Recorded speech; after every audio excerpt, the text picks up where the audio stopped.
people wanted the arts, so I did this art crawl last year where people had art out on their porches, and that was very successful. I had, gosh, 30-some, 40 artists participating throughout West Allis. But it's great to be back here. And we've got, this year I've got 12 artists out there. I've got 2 artists leading children's art making activities, painting rocks, and that's going well. People are enjoying it. So it's kind of cool that the city allows me to kind of coordinate this event. I have, Inspiration Studios basically sponsors this with City Hall.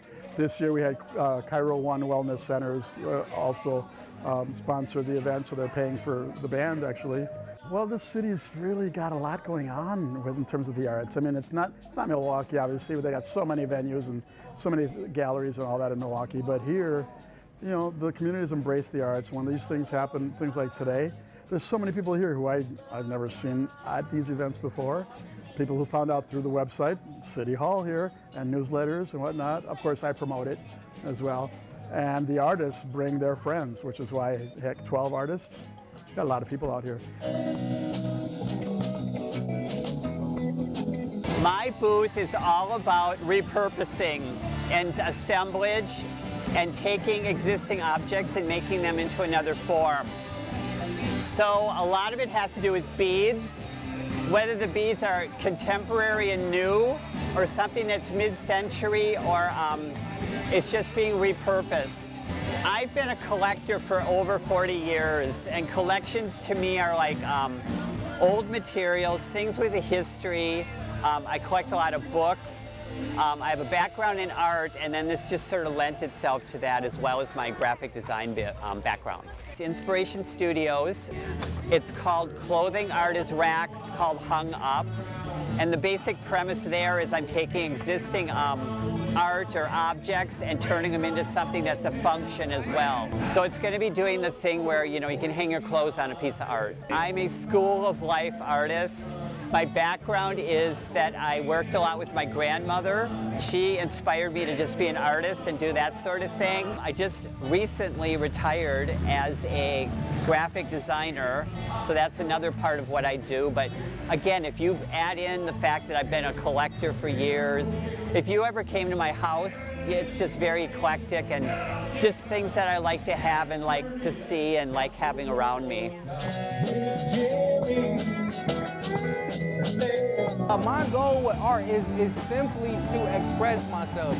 My paintings are so colorful because they display a wide range of emotions that I feel within myself. So this is something that I do just to express myself. I like to make paintings that look happy, something that look a little darker. So that's why I do it, and I feel like just to inspire people. I love when people see my work and they say that they want to begin to paint. So that's my biggest thing that I paint for, just to inspire people. This is one of the landscapes I've done.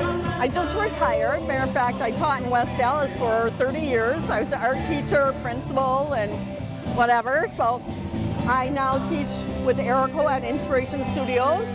And I just retired, so I'm doing a whole bunch of art and selling it on the side.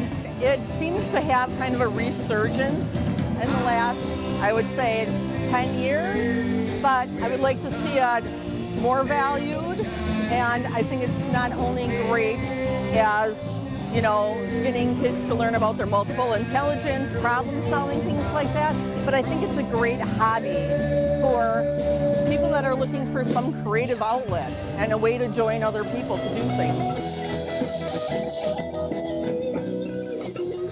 Well, mostly abstract works.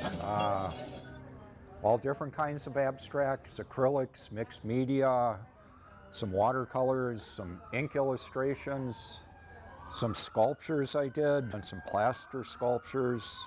All my inspirations are, I just look on the internet a lot and see what other people are painting, or if I see something I like, I try doing something similar or that style. I've always messed with art, but really only semi-seriously the last couple of years since I retired, so it's good to stay busy, it's a nice hobby.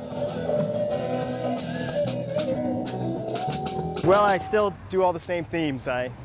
Still doing my bunnies, I do a lot of landscapes. I'm kind of moving more towards landscapes. I have a lot more fun with it.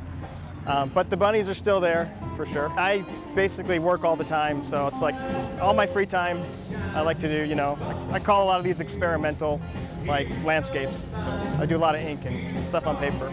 Well, these new ones that I'm starting, I found some really cool new paints that I love. They're just fluorescent paints.